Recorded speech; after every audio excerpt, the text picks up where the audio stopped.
Hey, thank you, Sherry. Um, Welcome, everyone. Good afternoon. Thank you so much for joining us today for this webinar titled Reimagining Family Support Services, Perspectives from Kinship Caregivers. And we're so very honored to be here with you and grateful for everyone who has made the time to attend. So before we begin, I'd like to acknowledge that we are joining in online, and as such, we come from all across the province of British Columbia, and we want to acknowledge the many traditional territories that we occupy, because 95% of British Columbia are on unceded traditional First Nations territories in which they never relinquish their rights to their land. And this map shows some of the nations across the province in which you might be situated and call home. We also want to acknowledge that this work was made possible through the University of British Columbia Community University Engagement Support CUES Fund through an initiative we proposed strengthening kinship care in British Columbia, leveraging research and advocacy for comprehensive supports for children, youth, and families.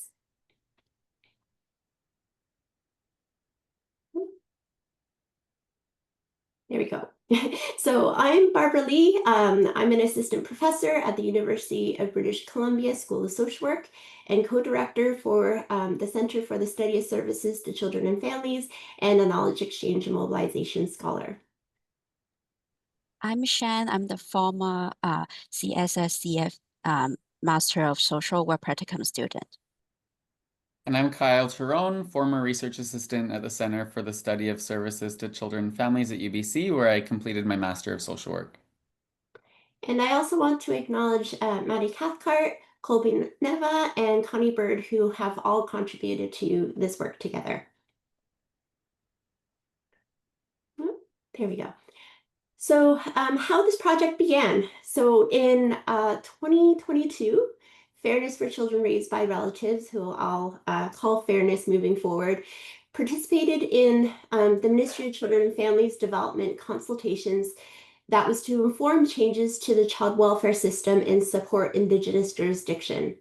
As part of that process, over 30 kinship caregivers from across the province shared their lived experiences, challenges, and recommendations for change. And Fairness took the lead in recording those sessions, transcribing them, and conducting a member checking to ensure accuracy and accountability to the participants and their responses. However, despite this important work, the insights or quotes from these caregivers were not directly cited or referenced in the MCFD official reports. And it was during a conversation as part of MCFD UBC sponsored research and a partnership with Fairness, it became clear that what Fairness conducted was not just consultation, it was data and an initial process of data analysis. So as part of the UBC research team, we supported the continuation of that research process through data analysis. And the findings of this webinar and forthcoming report is the results of our collective effort together. It's a way to return those findings back to a community that generated them and to ensure that the perspectives are documented, visible, and actionable. So what is kinship care? According to Pollack and colleagues, children in out-of-home care are those placed in a setting other than their usual home for any reason and for any length of time. A kinship home is a type of family-based care with a caregiver who has a family relationship or other close tie or attachment to the child, their family, or the child's cultural community. For the types of kinship care arrangement, there are few. For formal kinship placement, typically it involves extended family home and caregiver who have gone through a formal review, training, and approval process that is similar to the process foster homes undergo. Informal kinship placement various include children whose legal status has not yet changed. That means guardians remain the legal custody, but the child is placed with an extended family member or a trust community member. on an emergency or temporary basis, under voluntary condition or by court order. Customary care is a placement type that is specific to First Nations, Inuit, and Métis communities. It typically involves a voluntary placement in or close to a home community with extended family or other community member. MCFD will have more specific terminology, but this is a conceptual definition across the jurisdictions. Over the past 20 years, out-of-home placement have continued to decrease both nationally and provincially. Among those out-of-home placement, kinship care placement are steadily increasing, while foster home placement are decreasing. This trend actually highlights the increasing need for support to be directed toward kinship caregiver. So the number of children in kinship care varies depending on the data source. There's no single consistent figure nationally or provincially, and it makes it really challenging to get a clear picture of how many children are actually being cared by kin caregivers. So over the next few slides, I'm going to profile and compare these numbers so we can critically understand kinship care numbers. And I've also included the data sources for each slide so you could see where the information comes from. So looking nationally, there are two primary data sources that I'm profiling. There's the Canadian Child Welfare Information System, as reported by Pollock and colleagues in 2024, and also Statistics Canada numbers. So these two sources uses very different kinds of data, which is one of the reasons that their numbers are not equivalent. So the I'm going to call it CSSCF data draws from provincial and territorial child welfare systems, and it includes three kinds of information. So one, the publicly available data from annual reports and dashboards, two, the custom tabulated data, and three, the identified record level data. And it's important to note that British Columbia is not included in the CSSCF data. The data represents about 73% of placements for children aged 0 up to 18 years of age across 10 provinces and territories. And according to Pollock and colleagues, there were 15,896 children and youth in kinship homes, which accounts for about 22.5% of all out-of-home placements in those provinces. To compare, we also look at Statistics Canada data for the same year of 2021, and their data shows a decrease in the number of children aged 0 to 14 living in foster home between 2011 and 2021. And for our specific focus of kinship care, Statistics Canada estimates that there's 36,860 children aged 0 to 14 living with at least one grandparent without parents. And among these children, half live with two grandparents, 42% with their grandmother only, and 8% with their grandfather only.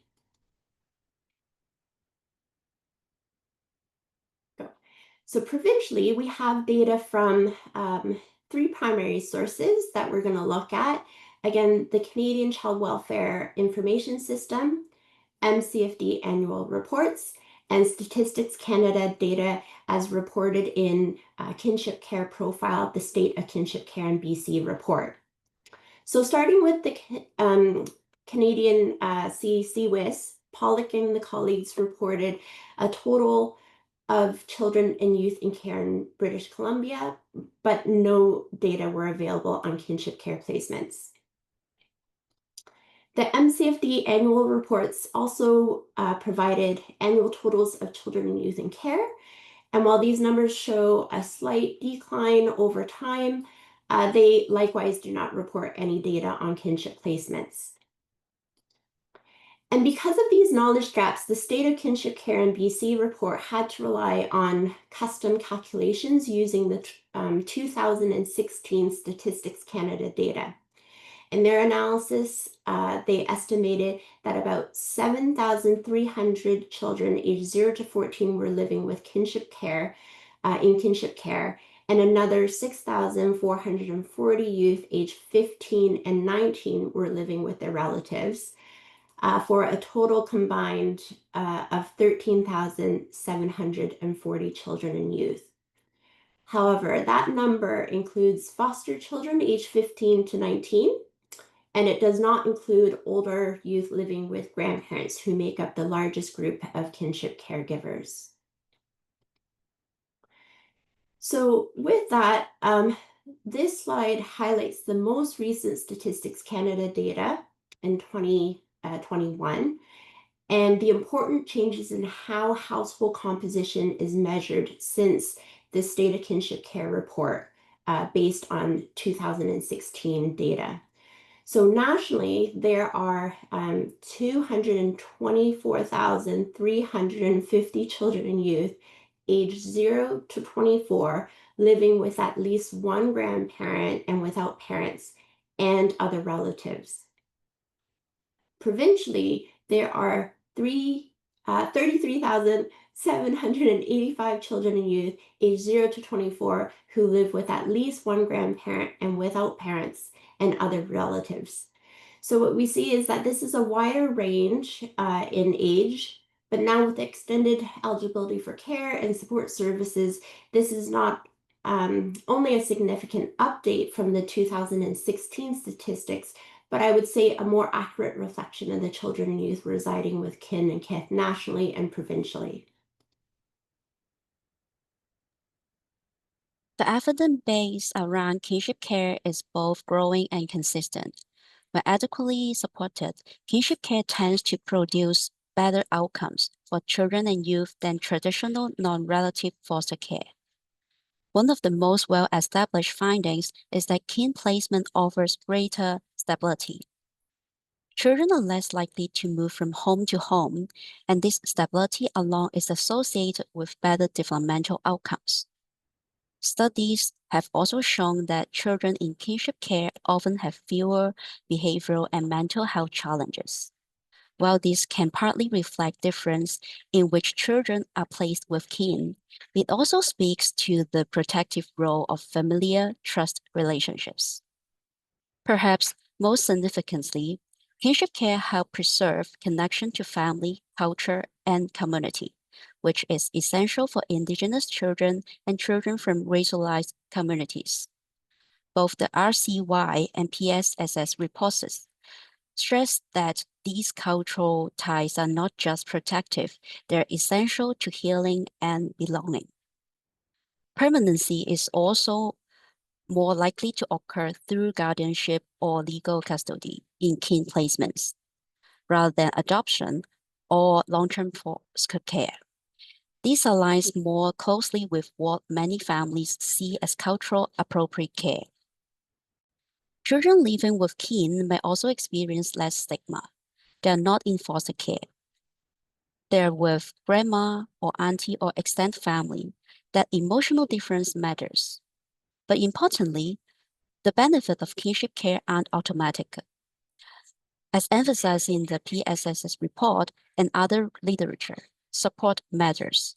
Without financial, legal, and emotional support, even the strongest kinship arrangement can become unsustainable. Research consistently shows that kinship care offers important relational and developmental benefits for children.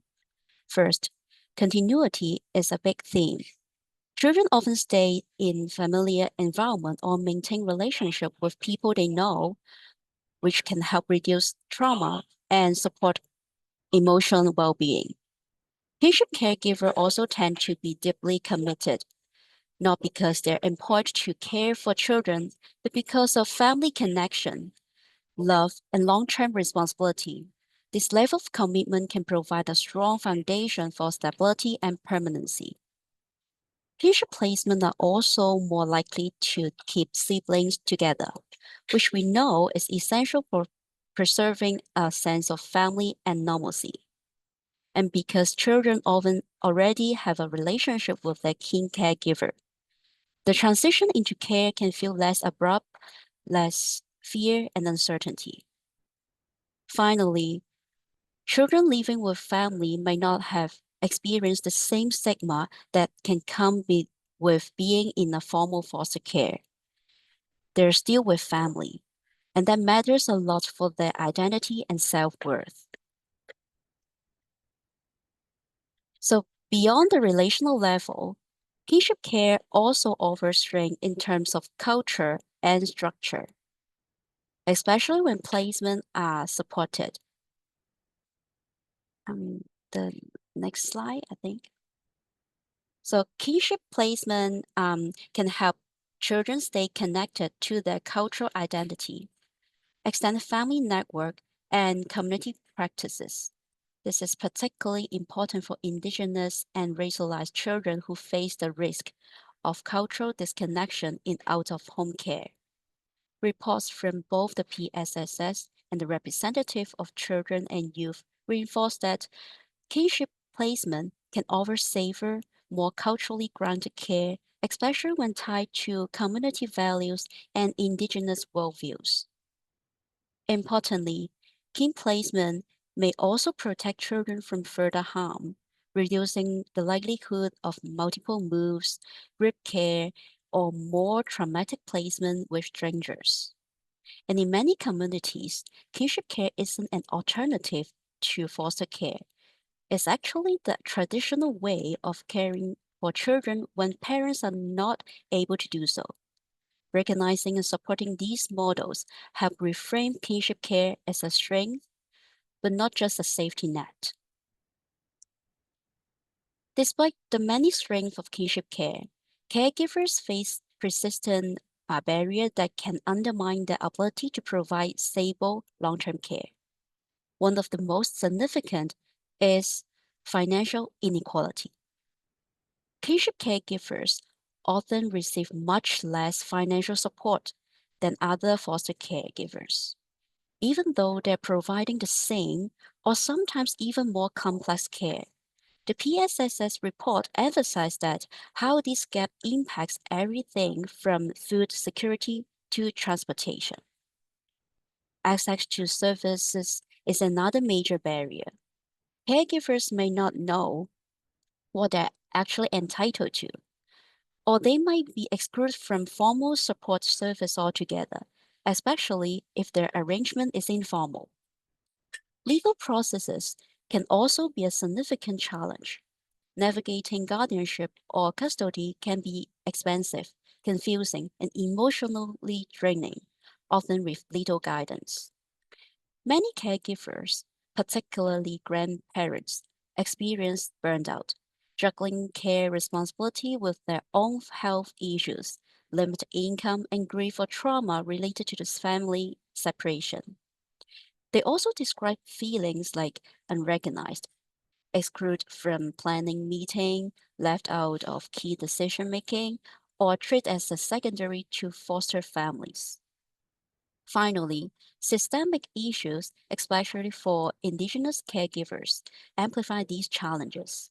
As the RCY report makes clear, many families experience racism, surveillance, and disconnection from culturally safe supports.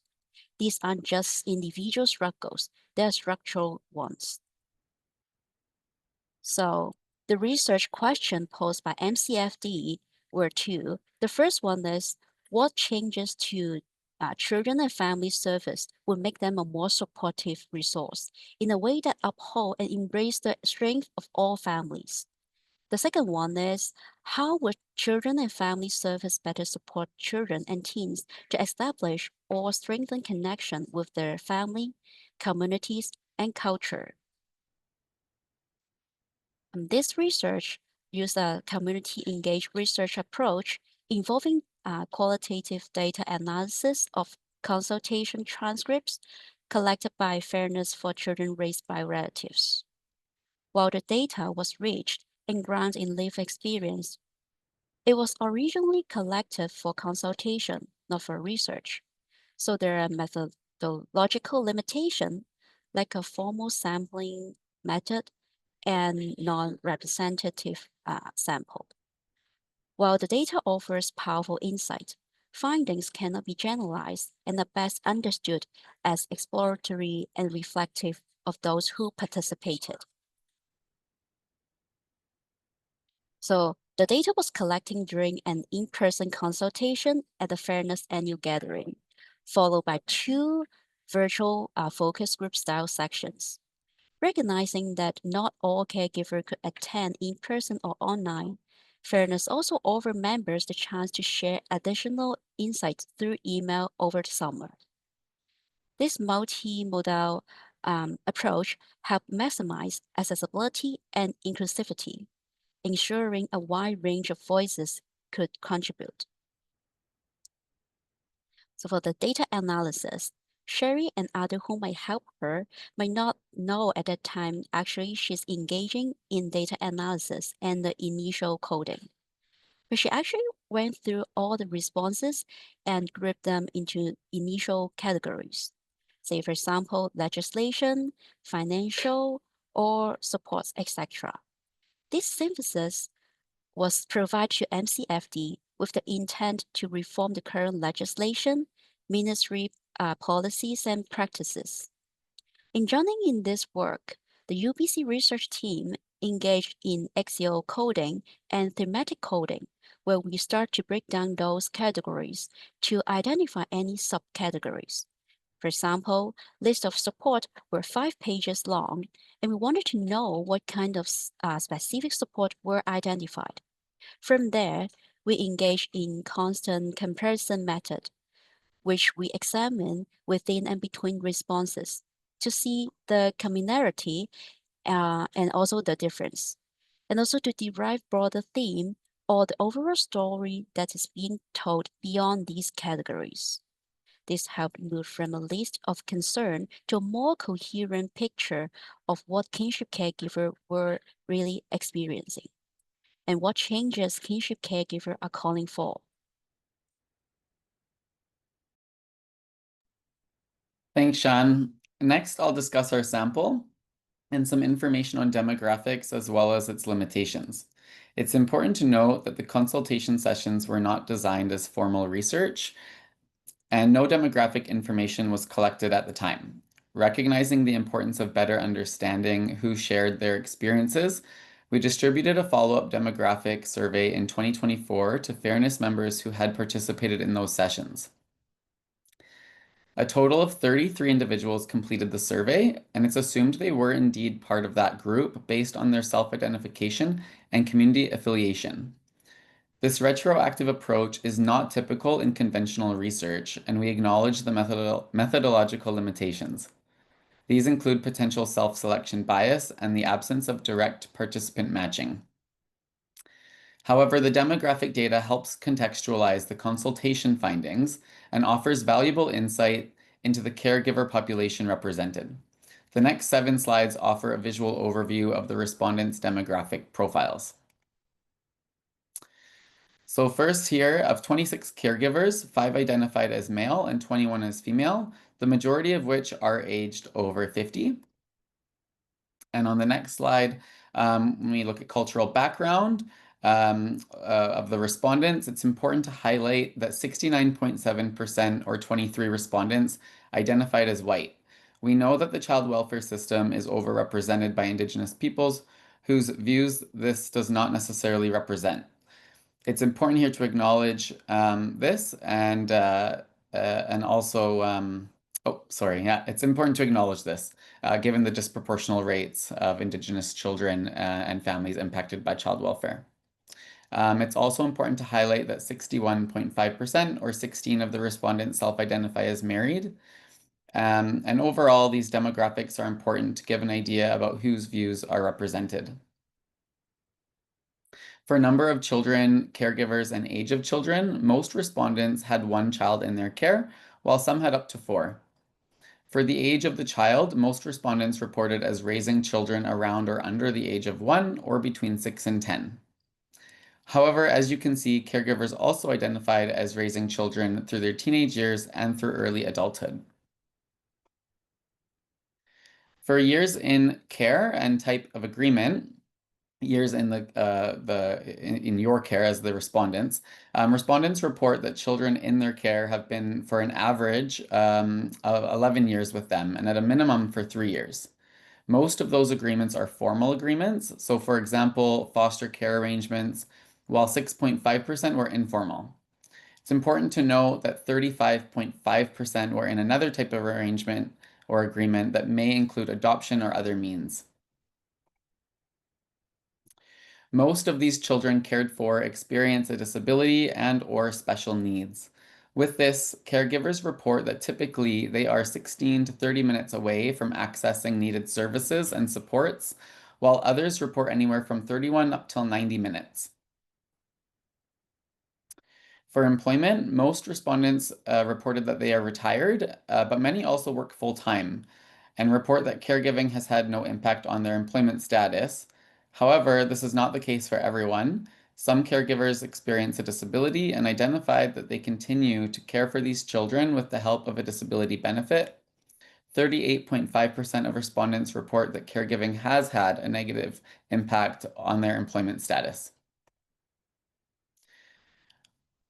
While a high proportion of respondents report having health concerns of their own, those demographics are important to highlight. I'll now pass it over to Barbara to discuss the findings and themes. Thanks, Kyle. So in terms of analyzing the qualitative data, we were able to derive 5 key themes. So 1, the need for the recognition and respect for kinship families. 2, systemic barriers to equitable and timely support for children, youth, and their kin caregivers. 3, cumulative stress and the need for supports for kinship caregivers. 4, the need to center children's needs and stability. And 5, the need to rebuild trust through collaborative partnerships. And I'll provide more detail of each of these themes in the next few slides. So the first theme is recognition and respect for kinship families. And this theme reflects the foundational concern shared by nearly every caregiver in the consultation.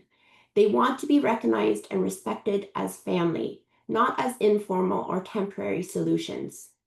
So many express that they feel undervalued, especially when comparing to the level of resources and recognition given to foster caregivers. So the quotes in the next slide reflects not only the emotional impact of this lack of recognition, but the practical implications, being left out of planning, denied access to decision-making, and offered incomplete or inappropriate advice. So there's a deep need for formal recognition of kinship caregivers' unique role in which both emotional labor and significant caregiving responsibilities are often without the same rights or compensation as foster parents.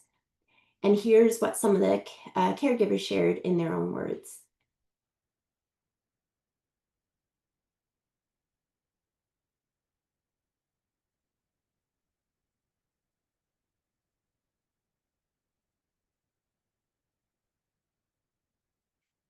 So the second theme is systemic barriers to equitable and timely support. And caregivers often face major barriers navigating the child welfare system. Caregivers describe being left on their own to figure out how to access respite, mental health supports, and financial aid. And the variability of information and resources across MCFD means that access to help is often dependent on geography or the individual worker that they're connected with. And these administrative barriers compound the stress and isolation that kin caregivers already face. There's a pressing need for centralized information, consistent eligibility standards, and clear communication to ensure equitable access to supports and caregiver needs. And I'll share a few quotes that illustrate these challenges.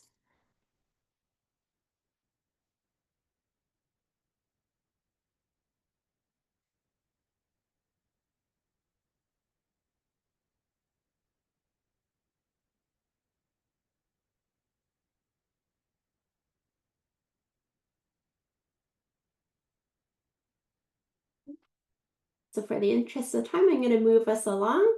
The third theme is cumulative stress and the need for support.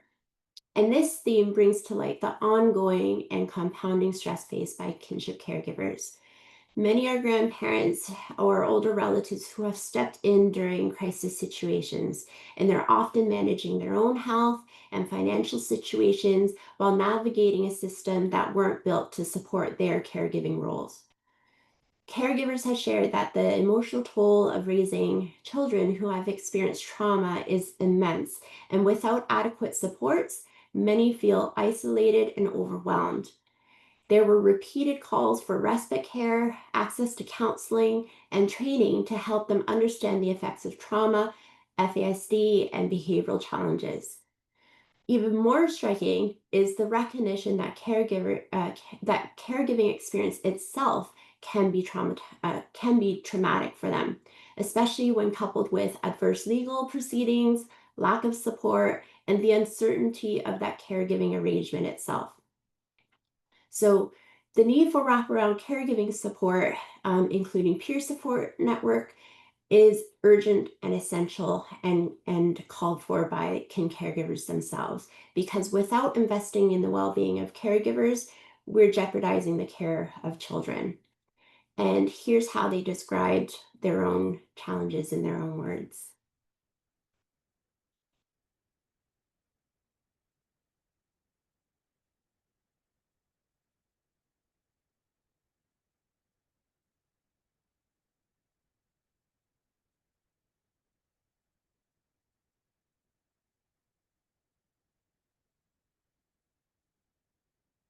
The fourth theme is centering children's needs and stability.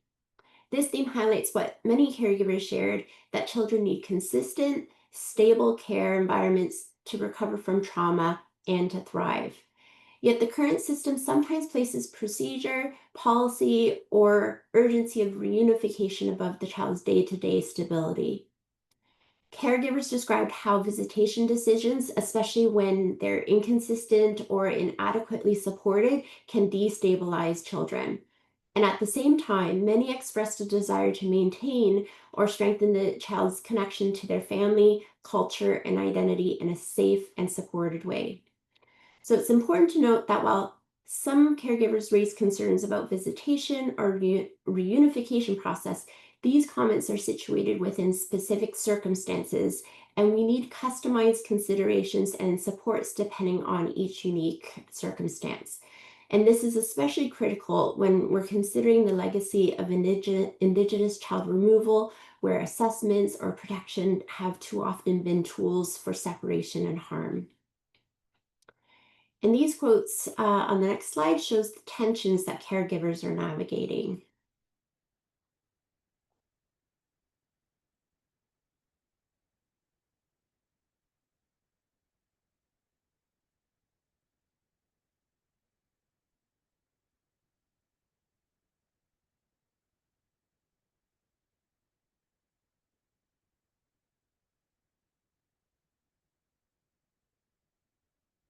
The fifth theme is rebuilding trust through collaborative partnerships. And caregivers had shared experiences of being sidelined or dismissed by social workers, legal systems, and policy structures. And this has led to breakdown in trust that cannot be repaired through one-off consultations or reports. It requires sustained relationship building, accountability, and an ethic of partnership. And this data included powerful calls for interdisciplinary collaboration, not just with MCFD, but across education, health, Indigenous governance, and justice systems. Caregivers want a coordinated and respectful approach where their knowledge and lived experience inform practice and policy. They want to be heard, not just consulted. So as we reimagine what family support services could look like, rebuilding trust must be prioritized. It must be a shared responsibility and a continuous effort. And here's some sites of further collaboration as identified by caregivers.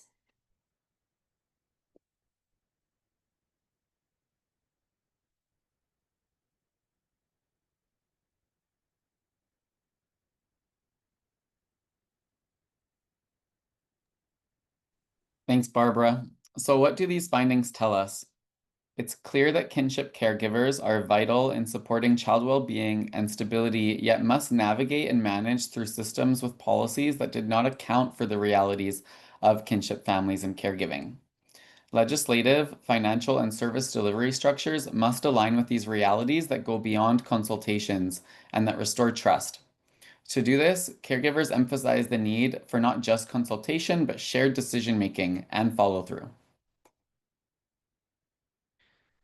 It's important that we describe some of the limitations of the important work that we've shared today. As this research is from a community consultation organized by the Ministry of Children and Family Development and contributed by Fairness for Children Raised by Relatives, our role as researchers was to conduct an analysis of information that caregivers had contributed. Because demographic information wasn't originally collected, we invited participants to retrospectively complete a survey. While this provided important contextual insight, we were not able to capture and verify all previous participants. As a qualitative project using non-random sampling, these findings are not generalizable. Rather, they offer insights that are grounded in lived experience. And that's the purpose of this work, to elevate the voices of kinship caregivers and bring their knowledge into systems planning and policy reform. So as we think about some calls to action on the next slide, as we think about some calls to action that are up here on the slide, and as we near the end of this presentation, we want to highlight several actionable directions that emerged from the consultation with kinship caregivers. And we'd like to frame these as practical strategies grounded in lived experience that can strengthen the support system for kinship families and aim to improve outcomes for children. These calls for action promote investing in social work capacity and stability that ensure more consistent access to supports and address funding gaps. They call for action to uphold Indigenous connections and cultural planning, protecting legal rights for kinship families, and to recognize and support the well-being of kinship caregivers and expand early and preventative family supports. Investing in social work capacity and stability, caregivers have emphasized the need for this and for a stronger and more consistent social work presence that addresses turnover and improves continuity, in part through ensuring workers have the time and training to meaningfully respond to kinship families. For ensuring consistent access to supports across programs, this requires addressing the inequity that exists within the current collection of fragmented and different program streams, each with different levels of support. In some cases, these differences are drastic, and families must not be penalized based on how their case is coded or classified. This leads to addressing gaps in financial support for kinship caregivers. Beyond achieving parity with foster care, the current funding landscape does not reflect the actual real cost of raising children, often with complex needs. This is about fixing the funding gap and not just matching it. For upholding Indigenous connection and cultural planning, this is critical for the well-being of Indigenous children and those caring for them. Caregivers have asked for support to ensure cultural ties are maintained, which includes connection to band offices, access and delivery of cultural resources, and meaningful cultural safety in planning and practice. Clarifying and upholding the legal rights for kinship is also critical for children and caregivers. This is particularly important when it comes to visitation, long-term placement stability, and upholding kinship roles in the lives of the children who are cared for. The sixth, which is recognizing and supporting kinship caregiver well-being, may be achieved in part by demonstrating respect and validation of the caregiving role itself, one that often requires the navigation of trauma and experiences of isolation and system fatigue. Access and increases to mental health and respite resources that support caregivers to meet kinship needs are critical. And lastly, providing early and preventative family support may help prevent crisis and support stability within kinship placements, which of course benefits the children and caregivers more long term. So this webinar is part of the initiative called Strengthening Kinship Care in British Columbia, leveraging research and advocacy for comprehensive supports for children, youth, and families. So in addition to this webinar, there's a forthcoming accompanying report with these findings. We will also have accompanying infographics and report summaries for sharing. And this builds upon the original research by Fairness, MCFD, and UBC with an open access e-journal article called Examining Support Needs for Children, Youth, and Caregivers in Kinship Out-of-Care Arrangements. As well as Kinship Stories, A Time to Be Heard, and the digital stories were screened in Vancouver and Kelowna, and now available through Fairness website. What came out loud and clear across these initiatives was the need for training and support for kinship families and social workers. So what's next in what we call our Reimagining series is What We Wish For, Reimagining Training for Kinship Families and Social Workers. So this summer, we conducted a World Cafe among Fairness members as an initial needs assessment about what training kinship caregivers wish they had received, what supports they still need, and what they believe social workers should understand when working with them. And based on this data, we will develop a broader survey for all kin caregivers across BC to provide input on training needs for kinship families and social workers. And the aim of using this data to inform the development of a training series by kin caregivers for kin caregivers and social workers. A UBC psychology candidate, Emily Lee, is completing her thesis on family well-being in kinship families, and she's currently applying for UBC Behavioral Research Ethics Board approval. So keep your eye out for more information about her research about family well-being in kinship families. And related to our last theme in the research around rebuilding trust through collaborative partnerships, we just want to put a call out for collaborative opportunities and partnerships together. Here's our references if you want some further information. And if you want to continue conversations after this webinar, please reach out to me or Sherry and Gail. And now we'll open the mics and chat for any questions and comments. Okay, before we get started, I wanted to let you know, Barbara, that there was earlier on, Kim Lee asked a question. Do we know, it was in regards to some of the numbers you were showing, and she asked, do we know if these numbers include CCOs, or are these reflective of families who have applied for a transfer or custody order? Or is it a mix of both? Or can we identify that? Which numbers are, I would imagine that's probably for the MCFD data. Is that right? Hi there. Sorry, Kim here. That was just for the general. I think BC's like just the statistics from, I think, Statistics Canada. And then, sorry, I can't remember. Was it CWIS, I think, maybe? Sorry. And it's okay. I was just interested I'm just interested to know what the composition, I guess, of those numbers of the young people who are in kinship care and their legal status. It's just interesting to me. Sorry.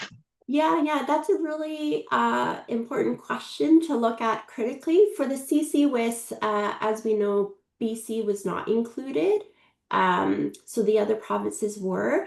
And I think within the MCFD data, it would depend on how they categorize it. And I'm not sure, because what we know is that they didn't give specific kinship care numbers. They only reported those children and youth in care. And then in terms of Statistics Canada, again, I don't know, I don't think we would know the legal status of them, because they would have respondents say whether they were just living with a grandparent without parents or with other relatives, and the technicalities of the status and the legalities of that we wouldn't know. But it is a very interesting and critical question to ask, because that status matters, right? Yeah, thanks. One of the other questions that we had was just about the accessibility of the PowerPoint and whether or not we would be able to share the PowerPoint out. Yeah, so this webinar is recorded, and Fairness would have a copy of it. They also have a copy of the PowerPoint presentation, so that would be accessible through Fairness. And Sherry, you could provide more info about that. Yeah. So I have the person that was asking the question, Hannah, from RCY. I have actually, she has included her email address, so we'll send it to her. I see that Crystal has her hand raised. Crystal, did you have a question?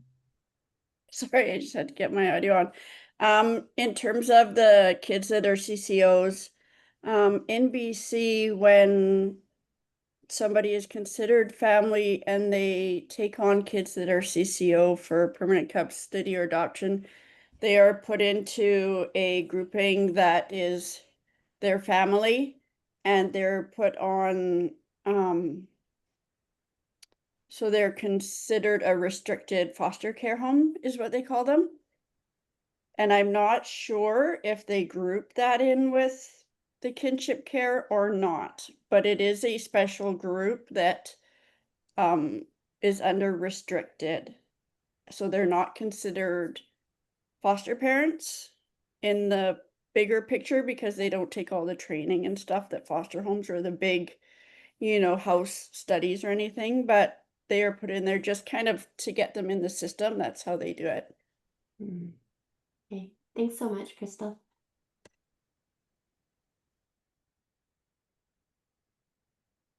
Yeah, we also, I want to acknowledge that we have a wealth of experience and expertise on this webinar. So if others want to contribute to the discussion and information sharing, please do so. I'm sorry, I'm still technically challenged. Couldn't figure out how to put up my hand. So first of all, I want to say I think that you've captured some really good comments. I did kind of want to kind of go back to the stats. I was really disappointed, of course, that McFamilies don't list the kinship care in their annual report. I think that's a real deficit, and that needs to be addressed.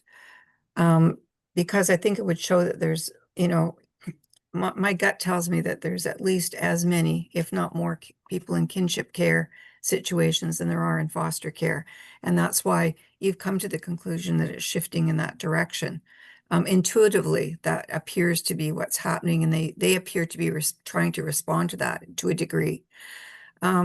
The other thing is the Stats Canada information. I think sort of historically, some people haven't been captured in that for one reason or another.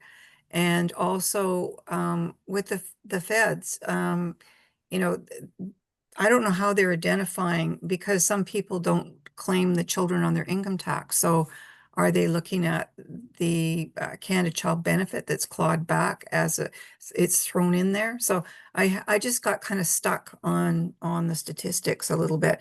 So it almost doesn't illustrate, I guess, the substantive nature of those children in care with kinship. Thanks, Bonnie. I see we have Crystal has her hand up again, and then Gail.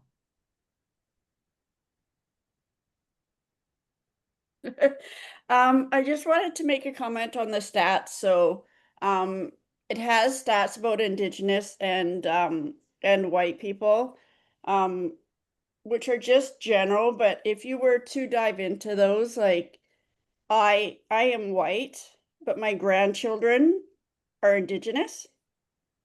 So yes, but they're still being raised by family, even though I'm not Indigenous. It doesn't show that kind of, which would be another kind of inner workings more into things. They're still with family. I may be white, but I'm still like their biological grandma, right? For sure. Yeah. Okay. Gail?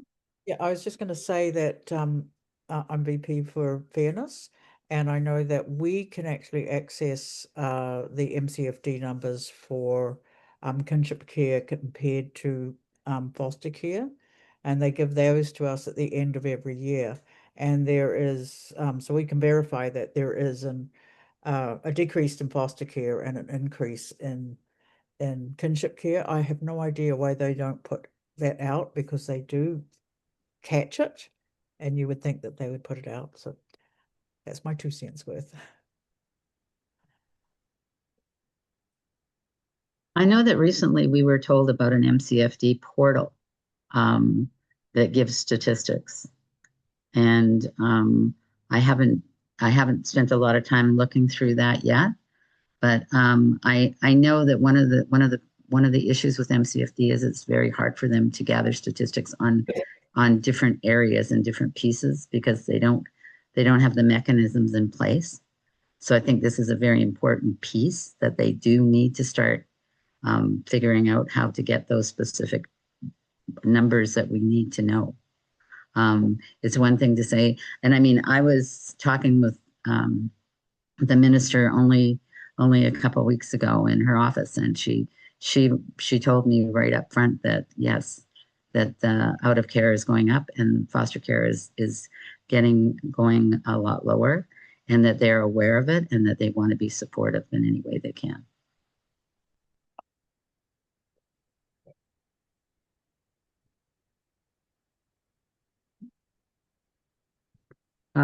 Kevin Yang has a question in the chat. I'm wondering if there are any barriers to youth in kinship care being eligible for the BC government's tuition fee waiver program when attending post-secondary education. I know myself that both of my grandsons have benefited from the provincial tuition fee waiver, and they were under the child and home of relative, which is a very unique one that's going to be the children are aging out of very soon. But for my oldest grandson, I actually had to put in a special request for him to get that. But by the time my younger grandson came through, it was no problem. So as far as I know, that program is one of the best programs because it doesn't look at how they come in or in care. They just open it up to everybody right across the board, which is fabulous. I don't know if anybody else has anything to share with that one. Mandy. Yeah, sorry. Hi, I'm Mandy. I'm the Director of Advocacy for Fairness. And I wanted to point out that my grandson, who's basically still in our care, but he lives independently now, multiple special needs, he does not qualify for any of the SAGE, the aging out supports, and he hangs around with a lot of kids that are foster kids. And he came to me and asked me, well, why am I not getting this stuff? And he was also in the CIHR program, and none of those kids qualify for those aging out support SAGE.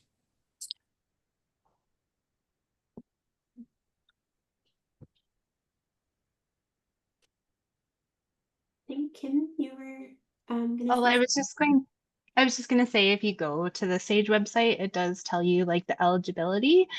So if a youth was on a youth agreement, was on a CCO on their 19th birthday, they qualify.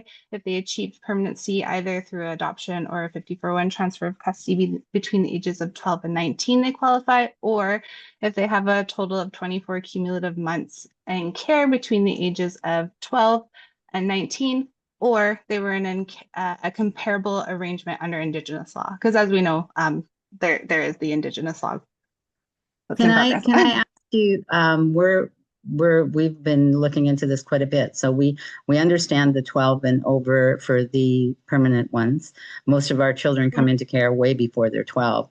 We've been told that the reasoning for the 12 was because it would capture those in foster care, not so much those that are in kinship care. And the other thing was that if they're on the EFP and they have 2 years cumulative, then they're eligible. But if they're on the other programs, they have to be after 12. So that was. I'm so sorry. Yeah, that 1.24 months of cumulative care between the ages of 12 and 19. Another great resource to get lots of information about maybe supports that are outside of the SAGE program, but young people who have experienced government care would be the Federation of BC Youth and Care Networks. so that their staff is available to answer questions about any program that's available to young people in and from foster care in BC. And they serve young people in and from government care between the ages of 14 and 28 actually now. So Can they you might put be a that good in the reason chat for for any us, questions. Kim? Absolutely. Yeah. Thank you very What much. was the name of that organization? So it's called the Federation of BC Youth and Care Networks, and it's a provincial nonprofit dedicated to improving the lives of youth in and from government care in BC between the ages of 27, because now the CLBC services go up to 27, or I mean 28. And so they also provide, like, twice a year we do a youth retreat for young people in and from care. They do, you may have heard of the holiday care kits. They put those out. They also have the Reach for Success and the educational achievement bursaries that they give out 3 times a year. So those might be like for those who are caring for young people who don't meet this age requirements, they could possibly qualify for those like financial supports. So they're a great resource. I'll put Include their out links of in the care chat. as well, you're saying, right? You're saying in and out That's of right. care? Yeah, so they service they'll have like more eligibility, and if you connect with the staff there, they'll have a little more information, but they're quite, many of their programs are quite inclusive. So like they'll even include young people who have been in custody centers, so those who maybe weren't like removed from their parents, but were involved in the youth, like the criminal justice system, or even were on underage income assistance, or maybe experienced homelessness as teens. And so don't meet the traditional like CCO requirement, but still require some support. Wonderful.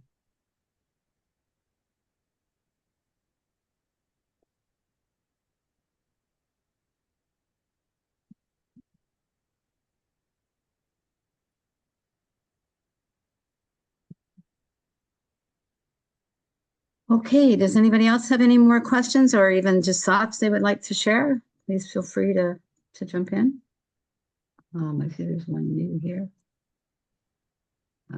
Okay, I'm wondering about next steps. So is it you're continuing to do research? Is that my understanding of where you're going from here?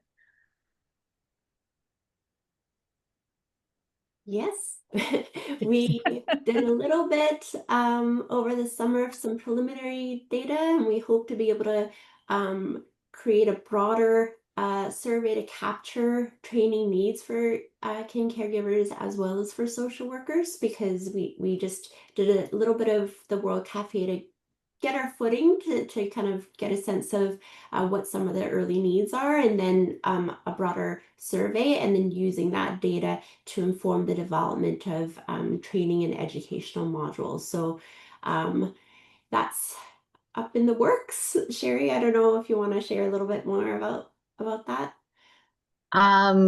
No, just that we're really excited about it. I think it's going to be pretty interesting because it's something that's never been done before.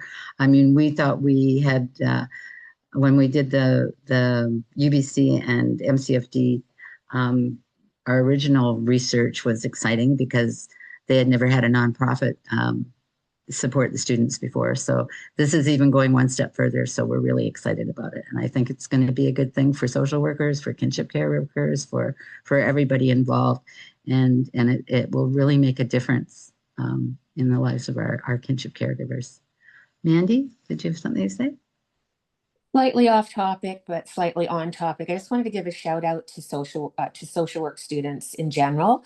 When we first took custody of our little guy, he was 2.5, and we were immediately gifted a UVic student who was on the social work in the social work area, and to this day, which we're now 20 years on, that person still supports our grandson, and she's actually on the chat today. So I just wanted to shout out to her and tell her how thankful we are and how wonderful social worker students are. Oh, that's amazing.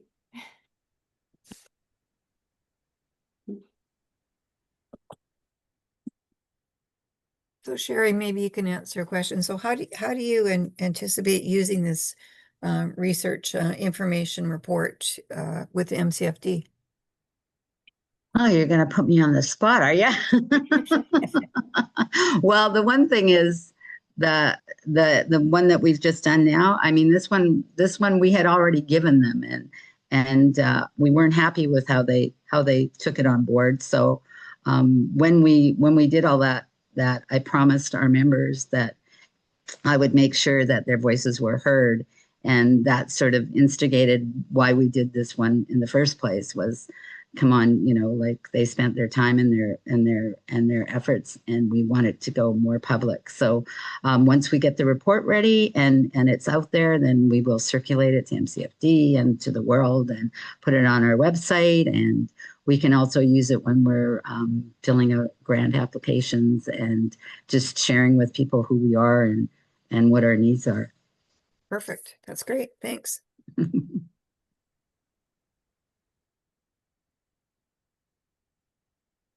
I think for me, the exercise of looking at the numbers of children in kinship care, and I'm just so enthused that there was a lot of kind of questions and discussion around that, because as I was putting those slides together, I was like, oh, it's really complicated, and those numbers, I don't know, like, if I'm able to share it in a clear and coherent way. And my team, Kyle and Shan, was like, no, those numbers are important. Like, we need to, keep it. It is dense, keep it there.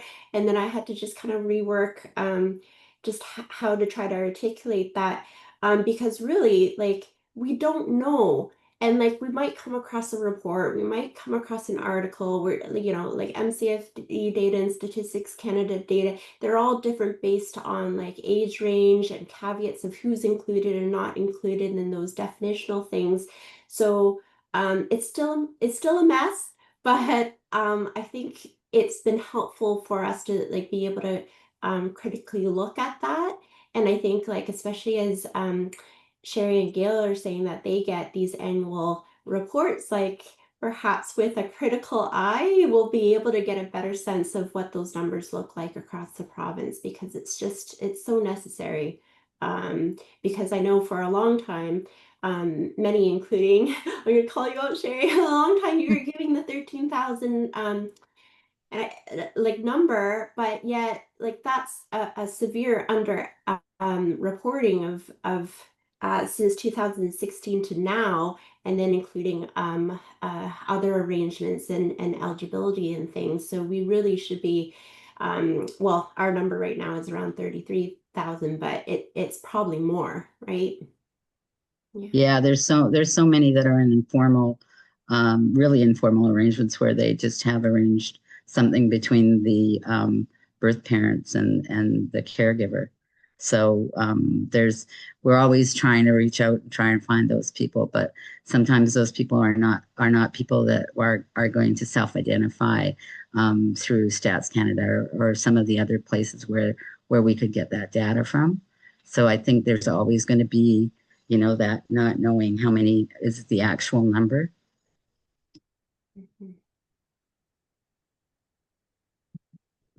Shauna has a question. I may have missed this, but any recommendations for 51 caregivers to ensure they're receiving as much support as possible?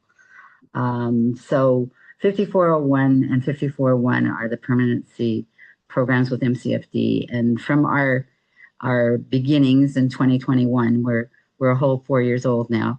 We have always put that on our radar, mostly because of the clawback of the federal fundings for the children, because those affect all the provincial funding that they could get as well. And not only that, it's come to our attention that sometimes it's municipal. So sometimes when you go to a rec center, if you're getting the federal child amount, that's a reason to maybe get a break on some of the sports things or different things in there. So we're very well aware of it. We brought it to the attention every year to the Minister of Finance. This year was no exception. And we did make the cut, sort of. They put us in their report, and they also put us in their recommendations. I was involved in a short CTV interview this year where the ombudsman was talking about his report and saying that MCFD still has not fulfilled the need to stop ticking the box. So basically there's a special allowance that allows MCFD to get those monies directly from the federal government.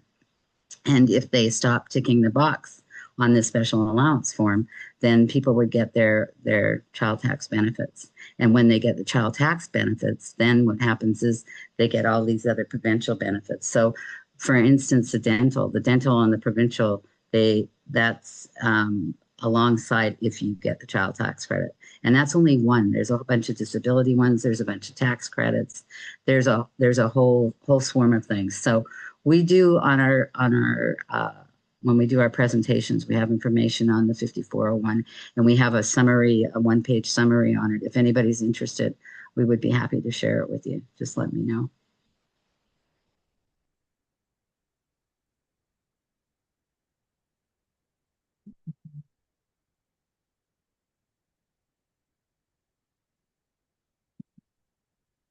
Anyone else?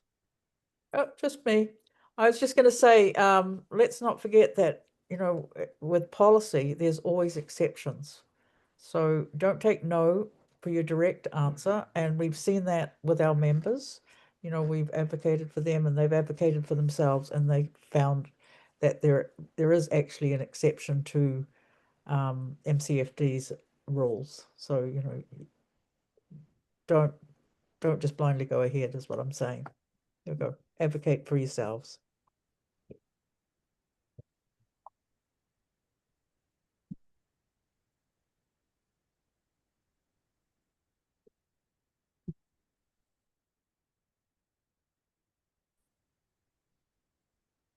Okay, I think, have we answered anybody's questions? And I want to thank Barbara and her team so much for all their hard work.